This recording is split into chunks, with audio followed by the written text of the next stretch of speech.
Friends, PG న్యూస్కి స్వాగతం. Kuwait Farwaniya governorate municipality Jleeb al షువేక్లోని శిథిలావస్థలో ఉన్న మరియు చట్టవిరుద్ధంగా ఆక్రమించబడిన ఆస్తులను తొలగించడానికి తన ప్రయత్నాలను ముమ్మరం చేసింది. ఆస్తి యజమానులు అవసరమైన తొలగింపులు చేయడానికి గడువు ముగిసిన తర్వాత ఫర్వానియా మున్సిపాలిటీ శాఖలోని అత్యవసర బృందాన్ని అధిపతి మొహమ్మద్ ఆల్ జలావి ఫర్వానియా గవర్నరేట్ యాజమాన్యంలోని ఆస్తులను పర్యవేక్షించడానికి మరియు ఒంటరి పురుషులకు అద్దెకు ఇవ్వడానికి 6 మొబైల్ ఫీల్డ్ బృందాలను ఏర్పాటు చేస్తున్నట్లు ప్రకటించారు. ఈ ప్రాంతంలో అనేక ఉల్లంఘనల ఆస్తుల కూల్చివేత తర్వాత పెద్ద సంఖ్యలో అద్దెదారుల స్థానభ్రంశం గురించి అధికారులు నమోదు చేసిన తర్వాత ఇది జరిగింది. ఫర్వానియా మరియు Mubarak al Kabeer governorates sector deputy director general engineer Nawaf al Khandari ప్రత్యక్ష సూచనల మేరకు పనిచేస్తున్న మున్సిపాలిటీ బృందాలు విద్యుత్తు, నీరు మరియు పునరుత్పాదక ఇంధన మరియు శాఖతో సమన్వయం చేసుకొని ఒంటరి పురుషులకు అద్దెకు ఇచ్చిన 21 అంతస్తులకు విద్యుత్తును నిలిపివేస్తున్నట్లు ఆల్ జలావి తెలిపారు.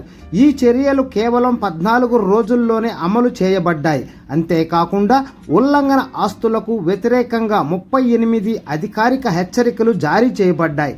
గతంలో మున్సిపాలిటీ ప్రధానంగా బ్యాచులర్ హౌసింగ్కు సంబంధించిన ఫిర్యాదులను స్వీకరించడంపై ఆధారపడి ఉంది. అయితే 6 మొబైల్ బృందాల ఏర్పాటుతో పాటు అధికారులు ఇప్పుడు నిబంధనలు ఉల్లంఘించే ఆస్తులను చురుకుగా పర్యవేక్షిస్తున్నారు మరియు మున్సిపాలిటీ ప్రస్తుత విధానం క్షేత్ర తనిఖీలు, ఫిర్యాదు నివేదికలను మిళితం చేస్తుందని ఆల్ జలావి వివరించారు.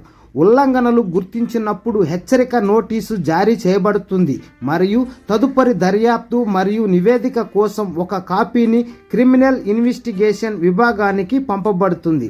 నివాసాలలో ఒంటరి పురుషులు ఉన్నారని నిర్ధారించుకున్న తరువాత ఆ భవనాలకు విద్యుత్తు సరఫరాను నిలిపివేయమని విద్యుత్ మరియు నీటి మంత్రిత్వ శాఖను సంప్రదిస్తారు. ఇటీవల ఖైతాన్ ప్రాంతంలో విద్యుత్ సరఫరాను నిలిపివేస్తున్నారు. ఆ తర్వాత ఆల్ రబియా, ఆల్ ఒమైరియా, ఆల్ అందలోస్ మరియు ఆల్ ఫిర్దోస్ ప్రాంతాలు ఉన్నాయి. మున్సిపాలిటీ మొదట హెచ్చరిక జారీ చేసి ఆపై ఆస్తులను వాటి నియమించబడిన ఉపయోగం కాకుండా ఇతర ప్రయోజనాల కోసం దోపిడీ చేస్తే నివేదికను సిద్ధం చేస్తుందని ఆల్ జలావి నొక్కి చెప్పారు. ఉల్లంఘనల్లో తరచుగా బ్యాచులర్ అద్దెదారుల కోసం ఆస్తులను బహుళగా గదులుగా విస్తరించడం కూడా ఉంటుంది.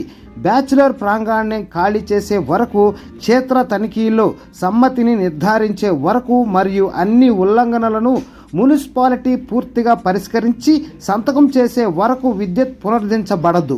జిలేబ్ ఆల్ షువేక్లో స్థానభ్రంశం చెందిన అద్దెదారుల ధృవీకరణకు సంబంధించి ఒక వ్యక్తి ప్రాంగణాన్ని ఖాళీ చేశాడో లేదో నిర్ధారించడానికి అధికారులు సివిల్ ఐడి కార్డుల్లోని నివాస చిరునామాను ఆస్తి చిరునామాతో సరిపోల్చడం పడే ఆధారపడతారని ఆల్ జలావి వివరించారు.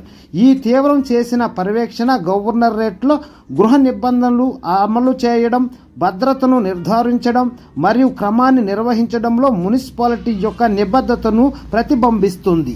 Don't forget to subscribe, like, share. Thanks for watching.